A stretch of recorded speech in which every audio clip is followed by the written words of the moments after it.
আরে আরে বন্ধুরা, দেখো আজকে কে দেখতে এসেছে আমাদের পিয়ালিকে। পিয়ালির তো আর তর সহ্য হচ্ছে না, কতক্ষণ এসে নতুন বেবিকে নিয়ে বাড়ি যাবে। কিন্তু ডাক্তারবাবু তো এখনও ডিসচার্জ দেয়নি।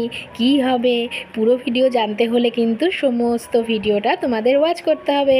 তাহলে চলো কথা না বাড়িয়ে ভেতরে যাওয়া যাক।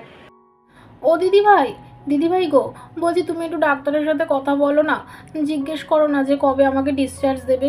বেশ তো 3-4 দিন হয়ে গেল বলো।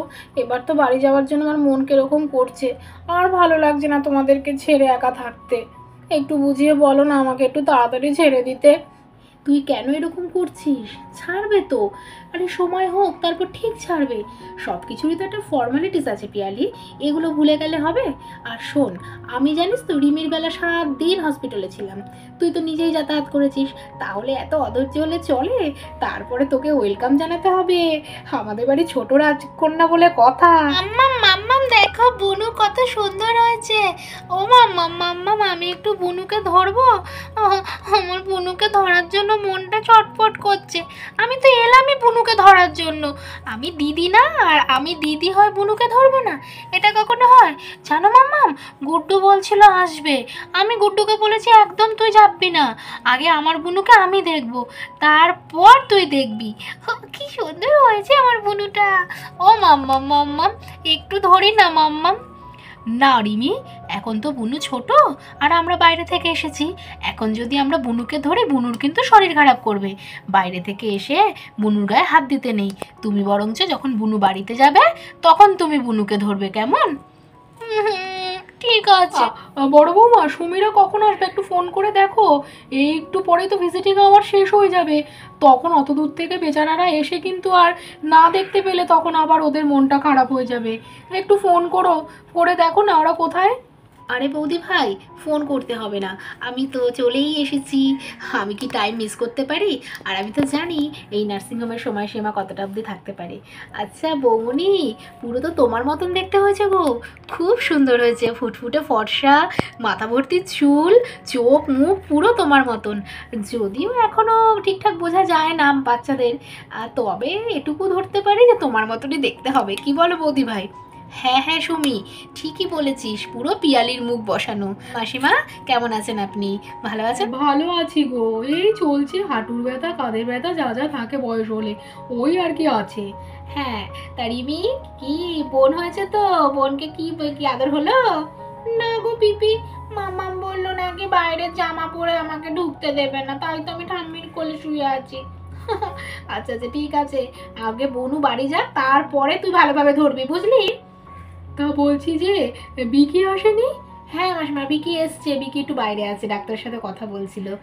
ও আচ্ছা আচ্ছা, বিকিকে ডেকে নিয়ে আসো।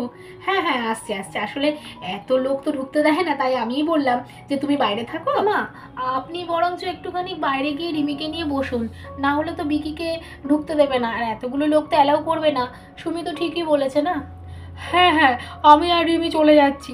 তা বৌমনি, তোমার শরীর এমনি ঠিকঠাক আছে তো? কোনো অসুবিধা হচ্ছে না তো? না না, আমার সেরকম কোনো অসুবিধা হচ্ছে না সুমি। আমার একটাই অসুবিধা হচ্ছে, আমি কতক্ষণে বাড়িতে যাব, আমার এভাবে আর একা ভালো লাগছে না।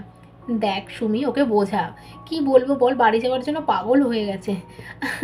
সেটা স্বাভাবিক, আসলে বৌমনি তো সবার সাথে থাকতে পছন্দ করে, ওই জন্য হয়তো একা একা ভালো লাগছে না। কিন্তু বৌমনি, কিছু কিছু ক্ষেত্রে তো থাকতে হবে বলো।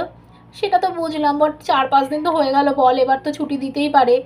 হ্যাঁ দেবে, বাট একটু ডাক্তারদের সব কিছুই তো ফর্মালিটিসের ব্যাপার থাকে, সেগুলো কমপ্লিট হলেই নিশ্চয়ই ছাড়বে। তুমি অত চিন্তা করো না তো, আমরাও তো ওদের আগ্রহে বসে রয়েছি। দেখি আমাদের বৌমনির বেবিটাকে কোথাও, ওরে বাবা কি মিষ্টি হয়েছে দেখতে। আরে বৌমনি, এ তো পুরো তোমার মুখ বসানো, তাই না বলো বৌদি ভাই? হ্যাঁ হ্যাঁ, ঠিকই বলেছো, পুরো পিয়ালির মুখ বসানো। আরে আমাদের বৌমনিকে কি কম সুন্দর নাকি দেখতে? দেখবে খুব সুন্দর হবে। আচ্ছা সুমি, বলছি যে বাড়ি ফিরতে হবে তো? হ্যাঁ হ্যাঁ, যাবো যাবো, একটু দাঁড়াও, একটা কথা বলবো তোমাকে। হ্যাঁ হ্যাঁ বলো না বৌমনি, কোনো ব্যাপার না। বলছি, আমার তো হলো, দিদিভাইয়ের তো কোন জন্মেই হয়ে গেছে, ঠিক আছে, এখন পালা হচ্ছে তোমার আর মেঘনার, মানে সুমির আর মেঘনার। তা বলছি যে নেক্সট ইয়ার কি কোনো সুসংবাদ দেবে আমাদেরকে? আরে নেক্সট ইয়ার কেন, তুমি চাইলে নেক্সট মান্থেই দিয়ে দেবো, কি সুমি তাই তো? যা, তুমি না সত্যি যেখানে সেখানে উল্টোপাল্টা কথা বললে তুইও। আরে এখানে উল্টো পাল্টা কথার কি আছে? দেখেছো বৌমনি, আমি কিছু বললে পরে খারাপ হয়ে যাচ্ছি, এর থেকে কথা না বলাই ভালো। বৌদি ভাই বলছি মেঘনাকে দেখছি না, মেঘনা আসেনি আজকে? মেঘনা তো বললো যে আসবে, আমাকে তো কালকেও টেক্সট করেছিল, বললো আসবে। আরে না, আসতো, আকাশের হঠাৎ করে শরীরটা খারাপ করেছে, এবার বাড়িতে আকাশের মাও নেই, ও যে মানে আকাশকে রেখে আসবে সেটাও পারছে না, ওই কারণেই আসতে পারেনি। ও আচ্ছা আচ্ছা, যদিও ওর সাথে আমার ফোনে কথা হয়নি। আচ্ছা যাকগে। পিয়ালি বলছি যে আমাদের তো সময় শেষ, এক্ষুনি গার্ডরা এসে নামিয়ে দেবে বাবা, আমরা তো আর থাকতে পারবো না। তুই সাবধানে থাকিস, আমি নিচ থেকে ডাক্তারের সাথে কথা বলে তোর ডিসচার্জের ব্যাপারটা আমরা কথা বলে নিচ্ছি, ঠিক আছে? আর ভালো থাকিস, বেবির খেয়াল রাখিস, ঠিক আছে? আসছি রে মোনা, টাটা। চ সুমি। হ্যাঁ হ্যাঁ বৌমনি, আমরা আসছি, তুমি খুব ভালো থেকো কিন্তু, হ্যাঁ চিন্তা করো না, ঠিক আছে? আবার আসবো। হ্যাঁ তোরা সাবধানে যা সুমি, দিদিভাই সাবধানে যেও, রিমিকে সাবধানে রেখো। আরে হ্যাঁ হ্যাঁ, তোকে চিন্তা করতে হবে না, সব ঠিক থাকবে। তুই এখন শুধু আমাদের ছোট্ট পুচকিকে খেয়াল রাখ, আর তোর কোনো দিকে খেয়াল রাখতে হবে না, ঠিক আছে? তোর দিদিভাই যতদিন আছে ততদিন কিচ্ছু তোকে খেয়াল করতে হবে না। পাগলি মেয়ে একটা। চল সুমি। হ্যাঁ হ্যাঁ বৌদি ভাই চলো।